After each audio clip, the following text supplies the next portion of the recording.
आपण पाहत आहात लोकशाही महाराष्ट्र न्यूज।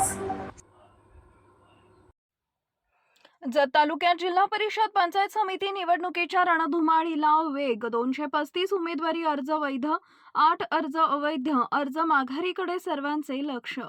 जत तालुक्यातील जिल्हा परिषद व पंचायत समिती निवडणुकांसाठी उमेदवारी अर्जाची छाननी प्रक्रिया गुरुवारी पार पडली।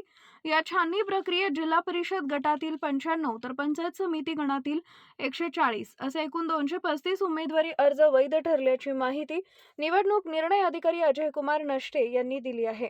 छाननीनंतर तालुक्यातील निवडणूक वातावरण अधिक तापले असून मंगळवार दिनांक 27 जानेवारी हा उमेदवारी अर्ज माघारीचा अंतिम दिवस असल्यानं राजकीय हालचालींना वेग आला आहे। छाननी दरम्यान विविध कारणांमुळे एकूण 8 उमेदवारी अर्ज अवैध ठरवण्यात आले। यामध्ये शेगाव व मुचंडी जिल्हा परिषद गटातील प्रत्येकी 1 अर्ज तर उमराणी पंचायत समिती गणातील 2 अर्जांचा समावेश आहे। याशिवाय बाज, डफळापूर, उमदी व माडग्याळ येथील प्रत्येकी 1 अर्ज वैध ठरलाय। विशेष म्हणजे प्रमुख राजकीय पक्षांच्या एकाही उमेदवाराचा अर्ज अवैध ठरलेला नाही, ही बाब लक्षवेधी ठरली आहे।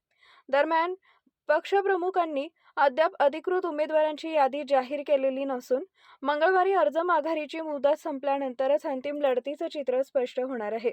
या निवडणुकीत भाजप व शिवसेना शिंदे गट स्वबळावर निवडणूक लढवत असून भाजपला रोखण्यासाठी काँग्रेस, राष्ट्रवादी काँग्रेस अजित पवार गट, राष्ट्रवादी काँग्रेस शरदचंद्र पवार गट, शिवसेना उबाटा आणि राष्ट्रीय समाज पक्ष यांनी आघाडी केली आहे।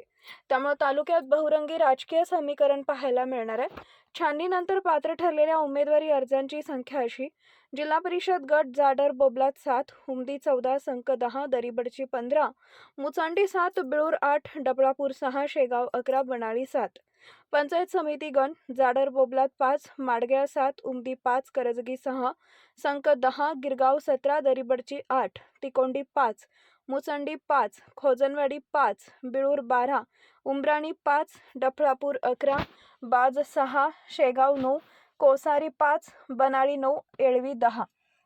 अर्ज माघारीनंतर अंतिम उमेदवारांची संख्या निश्चित होणार असून त्यानंतरच जत तालुक्यातील जिल्हा परिषद व पंचायत समिती निवडणुकीतील खऱ्या अर्थानं रणधुमाळीला सुरुवात होणार आहे।